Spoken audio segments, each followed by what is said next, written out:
വണ്ടികൾ എത്തുന്നതിന് തീർത്ഥാടകർ എത്തുന്നതിന് ചെറു പ്രയാസങ്ങൾ പറയുന്നു.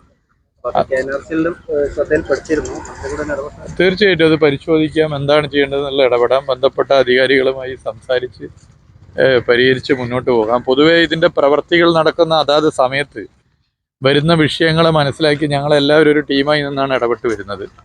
അതിലെല്ലാവരും ഒരു ടീമായി തന്നെയാണ് നിൽക്കുന്നത്. ജനപ്രതിനിധികളും അതുപോലെ തന്നെ സംസ്ഥാന സർക്കാരുമായി ബന്ധപ്പെട്ട വിവിധ വകുപ്പുകളും മുഖ്യമന്ത്രിയുടെ നേതൃത്വത്തിൽ ഒരു ടീമായി നിന്നുകൊണ്ടാണ് ഇതിൻ്റെ കാര്യങ്ങൾ ചെയ്യുന്നത്. National highway authority of India തന്നെ കേരള സർക്കാർ എടുക്കുന്ന ഈ ഒരു ഏകോപനത്തെ പ്രത്യേകം അഭിനന്ദിച്ചിട്ടുണ്ട്. അതുകൊണ്ട് മൊത്തത്തിൽ നമുക്ക് ഇതിൻ്റെ വേഗത വർദ്ധിപ്പിച്ചു പോകാൻ വേണ്ടി പറ്റുന്നു എന്നുള്ളതാണ്. എവിടെയെങ്കിലും എന്തെങ്കിലും പ്രശ്നം ഉണ്ടെങ്കിൽ ആ പ്രശ്നത്തിന് പരിഹാരം കാണാൻ നമുക്ക് സാധിക്കുന്നു എന്നുള്ളതാണ്. അപ്പോൾ ഇടപെടുകയാണ്. പ്രത്യേകിച്ച് ഈ 2 ആഴ്ചയിൽ റിവ്യൂ യോഗം ഇതിന് നടക്കുന്നു എന്നുള്ളത് കൊണ്ട് എന്തെങ്കിലും വിഷയം ഉണ്ടെങ്കിൽ സമയം വൈകാതെ തന്നെ പരിഹരിക്കാൻ പറ്റുന്നുണ്ട്. ഓരോ ജില്ലയിലും ജില്ലാ കലക്ടർമാർക്കും പ്രത്യേക നിർദ്ദേശം നൽകിയതിൻ്റെ ഭാഗമായി ഇഷ്യൂസ് സോർട്ട് ഔട്ട് ചെയ്ത് മുന്നോട്ട് പോകാൻ വേണ്ടി പറ്റുന്നു എന്നുള്ളതാണ്. നമുക്ക് ഈ പദ്ധതി സമയബന്ധിതമായി യാഥാർത്ഥ്യമാക്കാൻ സാധിക്കുന്നതിൻ്റെ കാരണം NH66 പ്രവൃത്തി തന്നെ മറ്റ് സ്റ്റേറ്റുകൾ എടുത്തു നോക്കിയാൽ കേരളത്തിൽ ഇത് വേഗത്തിലാണ്. അത് വേഗത്തിലാവാൻ കാരണം സംസ്ഥാന സർക്കാർ ഫണ്ട് ചെലവഴിച്ചു എന്നുള്ളത് മാത്രമല്ല, ഏകോപിപ്പിക്കാൻ വലിയ നിലയിലേക്കുള്ള ശ്രമം നടത്തിക്കൊണ്ടിരിക്കുന്നു എന്നുള്ളതാണ്. അപ്പോൾ നമുക്കിപ്പോൾ ഒരു കാസർകോട്ട് നിന്ന് ഒരു റോഡ് മാർഗം ഇപ്പോൾ എറണാകുളം വരെ പോകാൻ ആഗ്രഹിക്കുന്നവരെ സംബന്ധിച്ചിടത്തോളം വളരെ വേഗം ഇവിടെ വരെ എത്താം. പിന്നെ എറണാകുളത്ത് നിന്ന് തിരുവനന്തപുരം വരെയുള്ളതും ഇപ്പോൾ പൂർത്തീകരിക്കാൻ വേണ്ടി പറ്റും. ആദ്യം ഈ ഭാഗം തീരും. ഈ ഭാഗം തീരുക എന്നുള്ളത് തന്നെ വലിയ ആശ്വാസമാണ്. അത് നമുക്കൊക്കെ ഏറെ ഗുണം ചെയ്യുന്ന കാര്യമാണ്. എന്തായാലും ഇതിനോട് സഹകരിച്ച എല്ലാവരോടും പ്രത്യേകം നന്ദി പറയുകയാണ്. എല്ലാവരും കക്ഷി രാഷ്ട്രീയ ഭേദമന്യേ ഇതിനോട് ഒത്തുനിന്നു. കാരണം നാടിൻ്റെ ഒരു പ്രധാന പ്രശ്നമാണ്. ആ പ്രധാന പ്രശ്നം എന്നുള്ള നിലയിൽ എല്ലാവരും ഒന്നിക്കുക. കേരളത്തിൻ്റെ ഗതാഗതക്കുരുക്കിൻ്റെ പരിഹാരം കാണുന്ന ഇടപെടലുകളിൽ വലിയൊരു ആശ്വാസമായിരിക്കും NH66 യാഥാർത്ഥ്യമാകുന്നത്.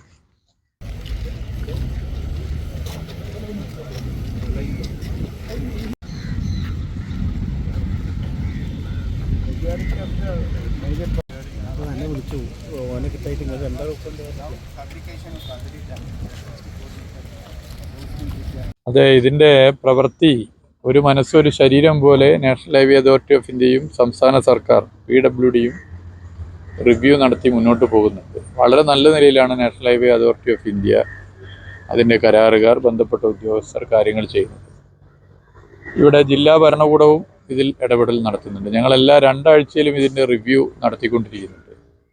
ബഹുമാനപ്പെട്ട മുഖ്യമന്ത്രി തന്നെ ഇതിൻ്റെ റിവ്യൂ എല്ലാ വകുപ്പുകളുടെയും ഏകോപനത്തോടെ സംഘടിപ്പിക്കുന്നുണ്ട്. നമുക്കറിയാം, ഇത് ഒരുപാട് കാലമായിട്ടുള്ള പ്രശ്നങ്ങൾ നിലനിൽക്കുന്നതാണ്. അതിന് പരിഹാരം കാണാൻ ഇപ്പോൾ ഈ സ്ട്രെച്ച് കഞ്ഞിപ്പുരം മൂടാൽ ഏകദേശം 37 കിലോമീറ്ററാണുള്ളത്. ആ 37 കിലോമീറ്ററിൻ്റെ 87% ഇപ്പോൾ ഏറെക്കുറെ പൂർത്തി. Nearly 87% we have completed. അപ്പോൾ അടുത്ത ഒരു ഏപ്രിൽ മാസം ആകുമ്പോഴേക്കും നമുക്ക് ഇത് യാഥാർത്ഥ്യമാക്കാനാകും എന്നാണ് പൊതുവെ കാണുന്നത്.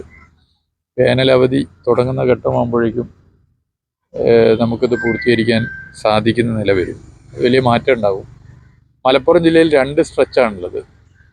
2 സ്ട്രെച്ച് കൂടി ഏകദേശം 75ഓളം കിലോമീറ്ററാണ് വരുന്നത്. ഈ 2 സ്ട്രെച്ചിൻ്റെയും പ്രവൃത്തി നമുക്ക് ഈ പറഞ്ഞതുപോലെ ഒരു ഏപ്രിൽ മാസത്തോടു കൂടി പൂർത്തീകരിക്കാനാകും. 2025 ഏപ്രിൽ കഴിയുന്നതോടുകൂടി മലപ്പുറം ജില്ലയിൽ ഗതാഗതക്കുരുക്കിന് പരിഹാരം കാണാൻ പറ്റുമെന്നുള്ള വളരെ സന്തോഷകരമായ വാർത്ത നമുക്ക് പുറത്തുവിടാൻ പറ്റും. ജനങ്ങൾക്ക് ഇതേറെ ആശ്വാസകരമാണ്. മലയാളിയുടെ ചിരകാല സ്വപ്നമാണ് കാസർഗോഡ് മുതൽ തിരുവനന്തപുരം വരെ 6 വരി 45 മീറ്റർ വീതിയുള്ള റോഡ്. LDF സർക്കാർ വന്നതിന് ശേഷം ഇതിന് ഫണ്ടിൻ്റെ പ്രശ്നങ്ങളുണ്ടായിരുന്നു. മുടങ്ങിപ്പോയ പദ്ധതിയാണ്. 5600ഓളം കോടി രൂപ ഇന്ത്യയിൽ ആദ്യമായി ഒരു സംസ്ഥാന ഗവൺമെൻറ്റും ഇതിനു വേണ്ടി ചെലവഴിച്ചു. വിവിധ വകുപ്പുകളെ ഏകോപിപ്പിച്ചു. ഇപ്പോൾ മരം മുറിക്കുന്ന പ്രശ്നം കേരളത്തിലെ വനം വകുപ്പ്, വൈദ്യുതി ലൈനുമായി ബന്ധപ്പെട്ട പ്രശ്നം, വൈദ്യുതി പോസ്റ്റുമായി ബന്ധപ്പെട്ട പ്രശ്നം സംസ്ഥാനത്തെ വൈദ്യുതി വകുപ്പ്, മെറ്റീരിയലിൻ്റെ ആവശ്യകതയുമായി ബന്ധപ്പെട്ട പ്രശ്നങ്ങൾ വ്യവസായ വകുപ്പ്, അതുപോലെ ഭൂമി ഏറ്റെടുക്കൽ റവന്യൂ വകുപ്പ്, പ്രാദേശിക പ്രശ്നങ്ങൾ തദ്ദേശ സ്വയംഭരണ വകുപ്പ്, പിന്നെ പൊതുവെ ഇതിൻ്റെ പ്രവൃത്തിയുമായി മുന്നോട്ട് പോകുന്നതിന് പൊതു മരാമത്ത് വകുപ്പ്, ഇങ്ങനെ എല്ലാ വകുപ്പുകളെ ഏകോപിപ്പിച്ച് മുഖ്യമന്ത്രി തന്നെ മുൻകൈ എടുക്കുന്നു. നല്ല നിലയിൽ 500-ഓളം കോടി രൂപ ഈ ജില്ലയിൽ മാത്രം ഇതിൻ്റെ ഭാഗമായി ഭൂമി ഏറ്റെടുക്കൽ സ്റ്റേറ്റ് ഗവൺമെൻറ്റും പണം ചെലവഴിച്ചിട്ടുണ്ട്. അങ്ങനെ നല്ല പ്രോഗ്രസ് ആണുള്ളത്. 2025 നമുക്കൊക്കെ ഏറെ സന്തോഷം നൽകുന്ന വർഷമാണ്. കാരണം മലപ്പുറം ജില്ലയിൽ ഗതാഗതക്കുരുക്കിന് പരിഹാരം കാണാൻ 6 വരി 45 മീറ്റർ വീതിയുള്ള NH-66 യാഥാർത്ഥ്യമാകും. അതും മെയ് മാസത്തോടു കൂടി. നമുക്ക് എന്തായാലും മഴക്കാലത്തിന് മുമ്പ് മലപ്പുറം ജില്ലയിലെ പ്രശ്നം പരിഹരിക്കാനാണ്. ബാക്കി ജില്ല ഇപ്പോൾ കോഴിക്കോട് ജില്ലയിൽ കോഴിക്കോട് 2 സ്ട്രെച്ചിൽ ഒരു സ്ട്രെച്ചിൻ്റെ ഏകദേശം ഈ സമയത്ത് തന്നെ കഴിയും. പിന്നെ വടകര ഭാഗത്താണ്, വടകര ഭാഗത്തേക്കുള്ളതാണ്. രാമനാട്ടുകര മുതൽ വെങ്ങളം വരെയുള്ളത് നമുക്ക് ഈ പീരീഡിൽ തന്നെ തീർക്കാനാകും. എന്നാൽ അപ്പുറത്തേന് കുറച്ചുകൂടി സമയമെടുക്കും. കണ്ണൂരും കാസർഗോഡും കോഴിക്കോടും, അങ്ങനെ കാസർഗോഡ് മുതൽ ഏറെക്കുറെ തൃശ്ശൂർ വരെ വളരെ വേഗത്തിൽ തീരും. പിന്നെ 1-2 ചെറിയ വിഷയങ്ങളാണുള്ളത്. ഇതെല്ലാം പരിഹരിച്ച് നമുക്കൊരു 2025 ഡിസംബറോട് കൂടി ഏറെക്കുറെ നമുക്ക് NH-66 എന്നുള്ള സ്വപ്ന പദ്ധതി യാഥാർത്ഥ്യമാക്കാനാകും. 2026 കേരളത്തിന് നൽകുന്ന പുതുവത്സര സമ്മാനമായി നമുക്ക് ഈ പദ്ധതിയെ മാറ്റാനാകും. ഓരോ സ്ട്രെച്ചിൻ്റെയും ഓരോ ഭാഗങ്ങൾ കഴിഞ്ഞാൽ അപ്പപ്പോൾ തുറന്നു കൊടുക്കുകയാണ്. മൊത്തത്തിൽ കാത്തു നിൽക്കുന്ന പ്രശ്നമൊന്നുമില്ല. അപ്പോൾ അതുകൊണ്ട് നമുക്കിത് നല്ല നിലയിൽ പോകാൻ വേണ്ടി പറ്റും. മലപ്പുറം ജില്ല ഒരുപാട് വാഹനങ്ങളുള്ള ജനസാന്ദ്രത നിറഞ്ഞൊരു ജില്ലയാണ്.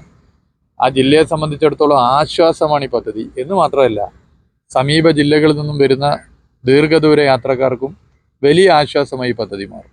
ഓക്കെ.